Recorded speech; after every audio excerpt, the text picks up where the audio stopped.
ದೇವರು ಪ್ರೀತಿಸುವ ಪ್ರೀತಿಯ ಬಿಗ್ ಜೆ ಟಿ ವಿ ಪ್ರಿಯ ವೀಕ್ಷಕರಿಗೆ ನಮ್ಮ ಕರ್ತನಾದ ಯೇಸು ಕ್ರಿಸ್ತನ ಹೆಸರಿನಲ್ಲಿ ನಿಮ್ಮನ್ನು ವಂದಿಸಿ ಸ್ವಾಗತ ಬಯಸಿದ್ದೇವೆ. ಬನ್ನಿರಿ, ದೇವರ ವಾಕ್ಯವನ್ನು ಇಂದು ನಾವು ಅಧ್ಯಯನ ಮಾಡಿಕೊಳ್ಳೋಣ. ಇಂದಿನ ನಮ್ಮ ಅಧ್ಯಯನ ಶ್ರೀ ಲೂಕನ ಬರೆದ ಸುವಾರ್ತೆ, the gospel according to Saint Luke chapter 3 3ನೇ ಅಧ್ಯಾಯ ಮತ್ತು 2ನೇ ಭಾಗ 23ರಿಂದ 3ನೇ ಅಧ್ಯಾಯ 23ನೇ ವಚನದಿಂದ 38ನೇ ವಚನದವರೆಗೆ ಇರುವಂಥ ವಾಕ್ಯ ಭಾಗ.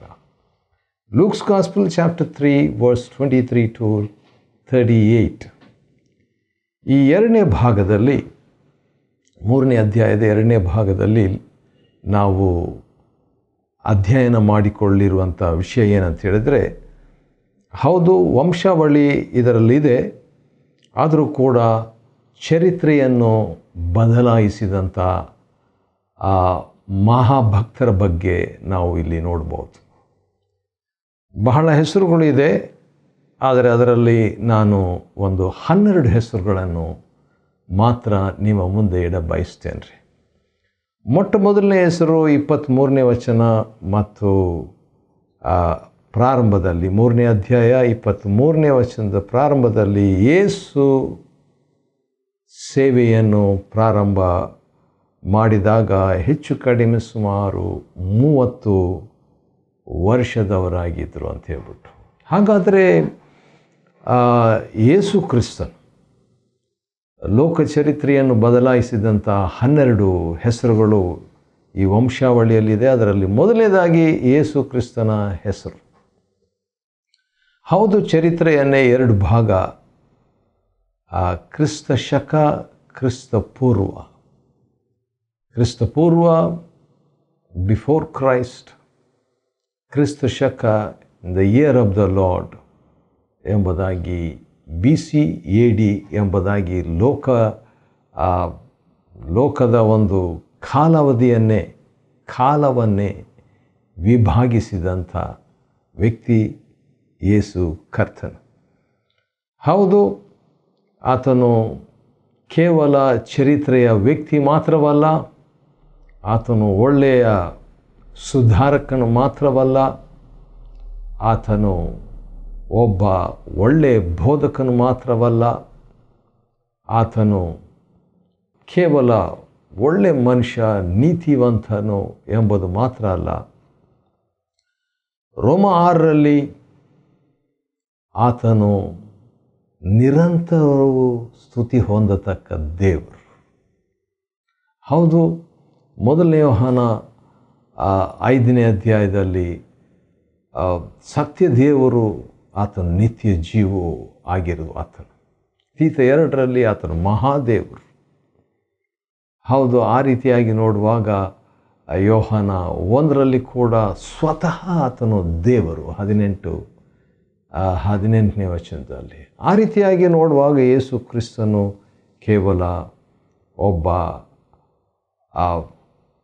ವ್ಯಕ್ತಿ, ಚರಿತ್ರೆಯ ವ್ಯಕ್ತಿ, ಒಳ್ಳೆಯ ವ್ಯಕ್ತಿ ಎಂಬುದು ಮಾತ್ರ ಅಲ್ಲ, ಆತನು ದೇವರು ತಾನೇ ಎಂಬುದಾಗಿ ದೇವರ ವಾಕ್ಯವು ಬೈಬಲ್ ಆಧಾರಿತವಾಗಿ ಘೋಷಿಸುವಂಥದ್ದಾಗಿದೆ.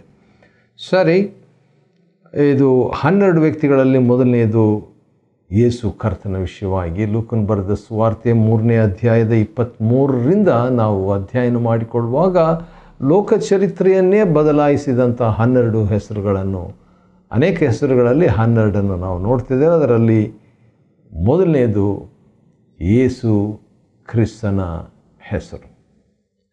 ಅದೇ ಲೂಕ 3:23ರಲ್ಲಿ ಇನ್ನೊಂದು ಹೆಸರು ಕೂಡ ಇದೆ. ಅದು ಏನಂತ ಹೇಳಿದರೆ ಯೋಸೇಫನ ಹೆಸರು.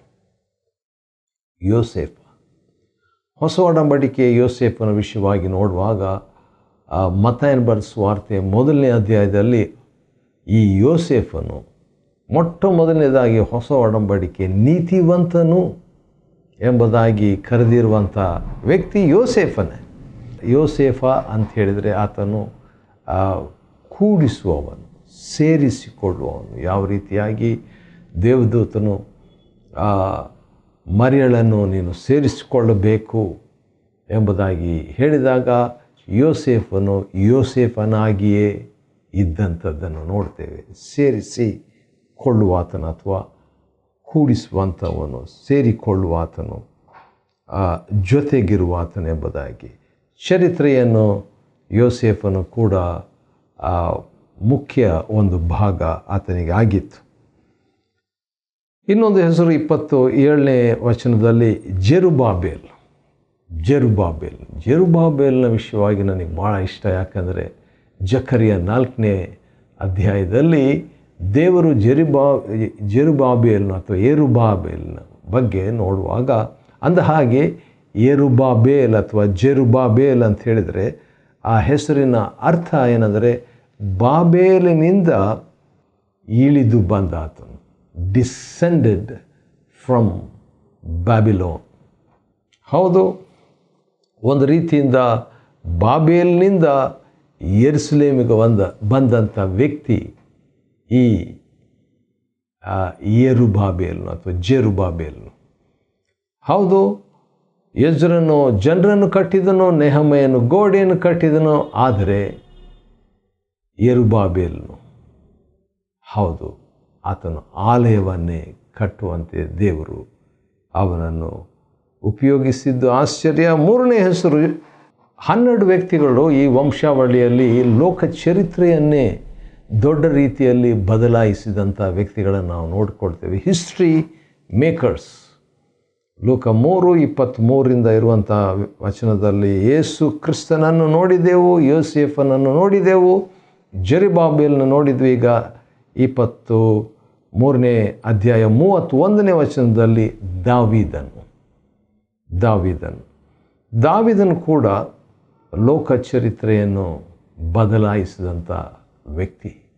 ಯೇಸು ಕ್ರಿಸ್ತನಿಗೆ ದಾವೀದನ ಕುಮಾರನೇ ಎಂಬುದಾಗಿ ಕರೆಯುವಷ್ಟರ ಮಟ್ಟಿಗೆ ಈ ದಾವೀದನು ಬಹಳ ದೊಡ್ಡ ರೀತಿಯಲ್ಲಿ ಚರಿತ್ರೆಯಲ್ಲಿ ಮಹಾಪುರುಷನು.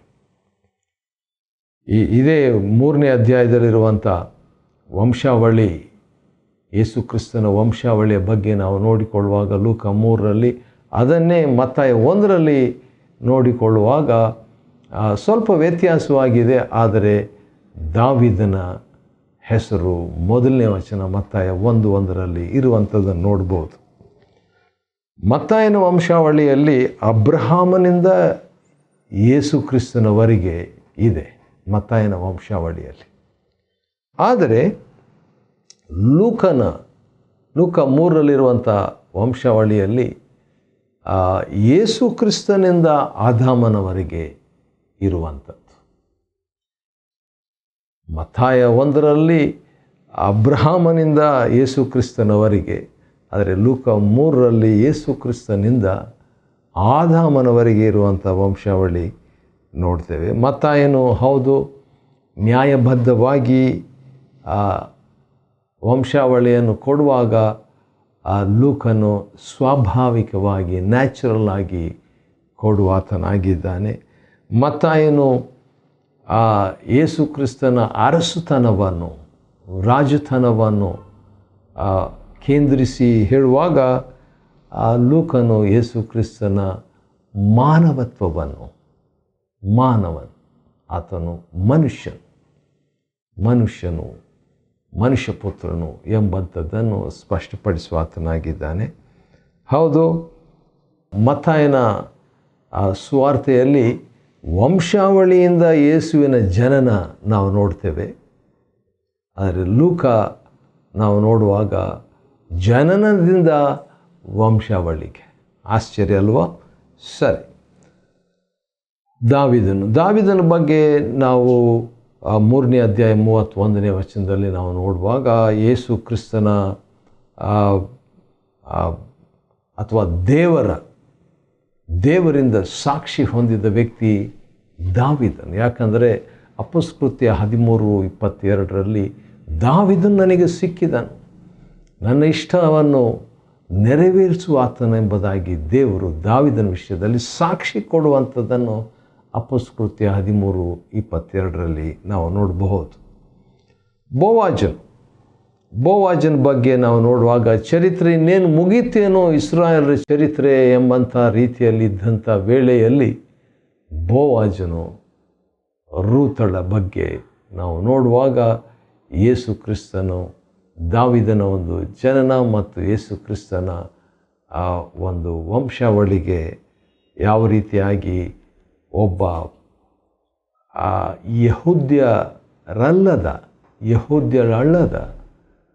ಯಹೂದ್ಯಳು ಅಲ್ಲದ ಒಬ್ಬ ಮಹಿಳೆಯಿಂದ, ಅಂದರೆ ರೂತಳಿಂದ, ರೂತ ಅಂದರೆ ಸ್ನೇಹ ಅಥವಾ ಮಿತ್ರತ್ವ, ಫ್ರೆಂಡ್ಶಿಪ್ ಎಂಬುದಾಗಿ, ದೇವರು ಅನ್ಯರಿಗೂ ಅಂದರೆ ಯಹೂದ್ಯರಲ್ಲದವರಿಗೂ ತನ್ನ ಮಿತ್ರತ್ವವನ್ನು ನೀಡಿ ಬೋವಾಜ್ ಅಂದರೆ ಬೇಗನೆ ಅಂತ ಅರ್ಥ.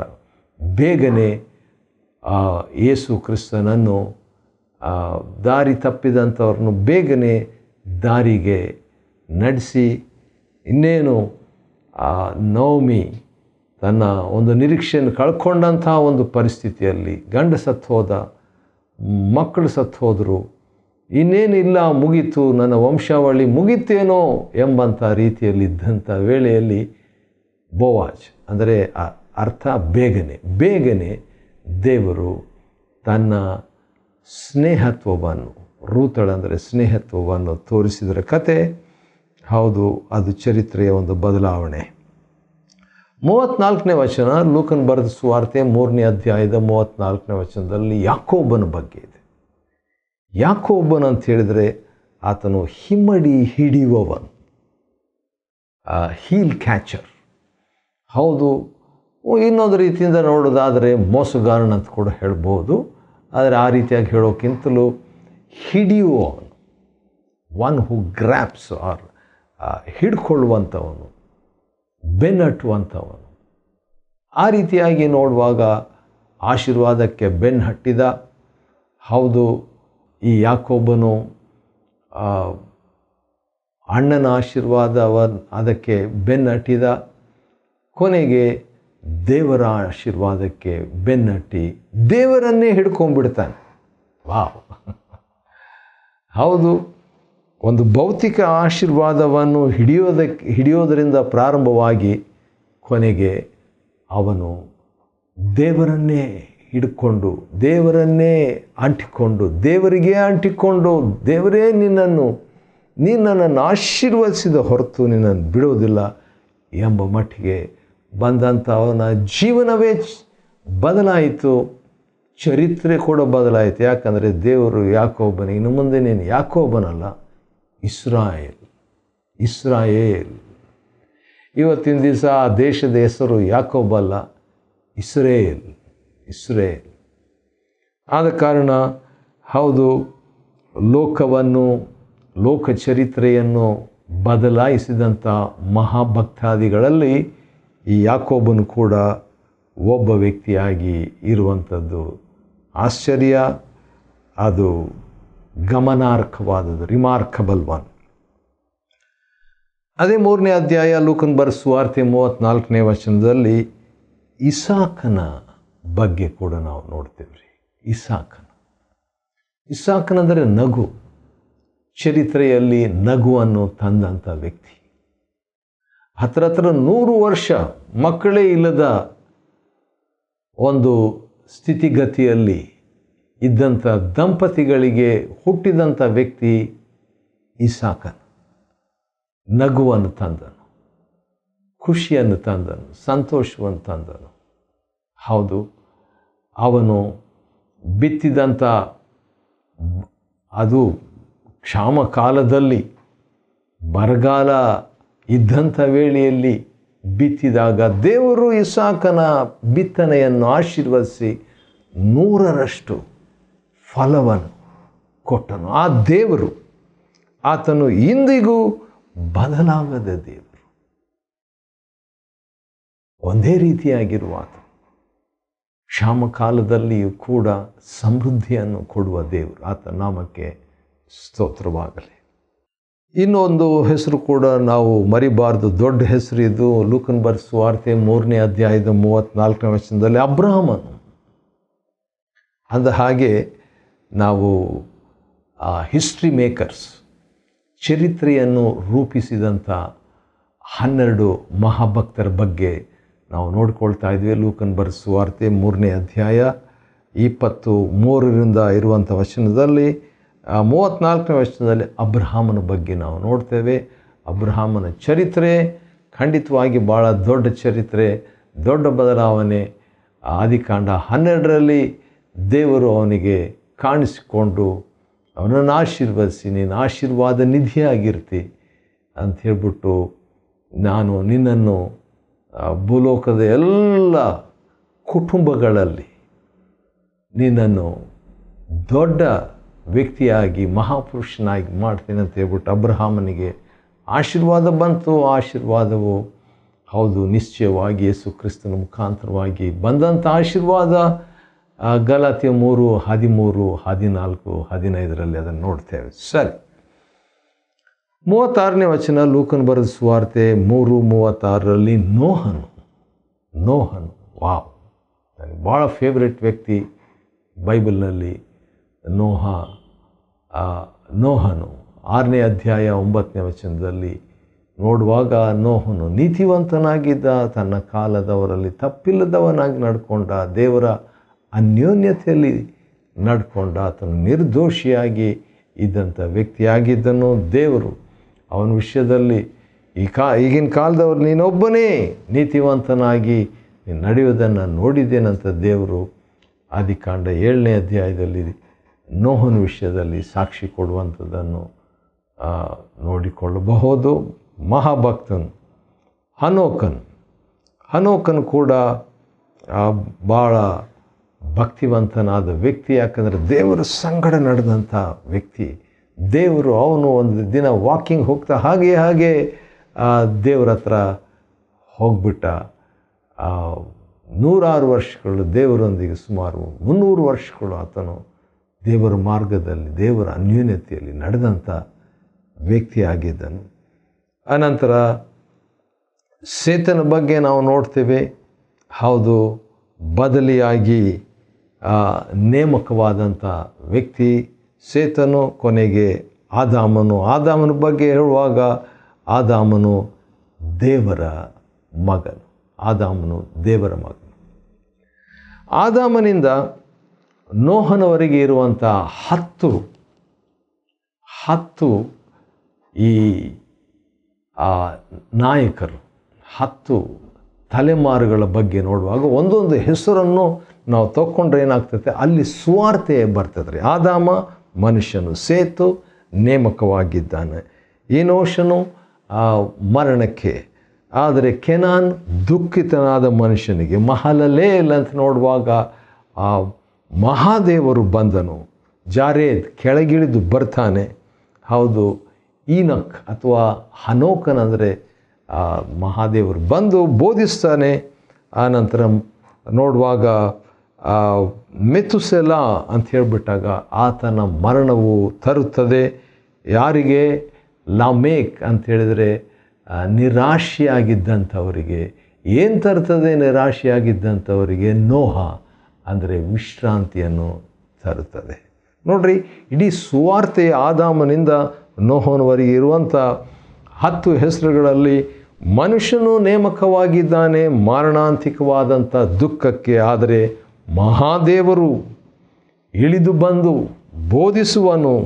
ಆತನ ಮರಣವು ನಮಗೆ, ಅಂದರೆ ನಿರಾಶ್ರಿತರಿಗೆ ತರುವಂಥದ್ದು ವಿಶ್ರಾಂತಿ ಎಂಬುದಾಗಿ. ಇಡೀ ಸುವಾರ್ತೆಯೇ 10 ಹೆಸರುಗಳಲ್ಲಿ ಅಡಕವಾಗಿದೆ. ಆದಾಮನನ್ನು ಯಾರೋ ಅಂದ್ಕೊಳ್ತೀವಿ ನಾವು. ಆದರೆ ಲೂಕ 3ನೇ ಅಧ್ಯಾಯ ಕೊನೆಯ ವಚನ 38ನೇ ವಚನದಲ್ಲಿ ಆದಾಮನು ದೇವರ ಮಗನು. ಹಾಗಾದರೆ ಯೇಸು ಕ್ರಿಸ್ತನಿಂದ 23ನೇ ವಚನ ಲೂಕ 3:23ರಿಂದ ಕೊನೆವರೆಗೆ ಆದಾಮನವರೆಗೆ ಇರುವಂಥ ಒಂದು ವಂಶಾವಳಿ. ಲೂಕನ ಸುವಾರ್ತೆ 3ನೇ ಅಧ್ಯಾಯ 23ನೇ ವಚನದಿಂದ ಇರುವಂಥ ವಾಕ್ಯ ಭಾಗವನ್ನು ಅಧ್ಯಯನ ಮಾಡಿಕೊಳ್ಳುವಂತೆ ದೇವರು ಕೊಟ್ಟ ಕೃಪೆಗಾಗಿ ಆತನಿಗೆ ಸ್ತೋತ್ರವಾಗಲಿ. ದೇವರು ನಿಮ್ಮನ್ನು ಆಶೀರ್ವದಿಸಲಿ.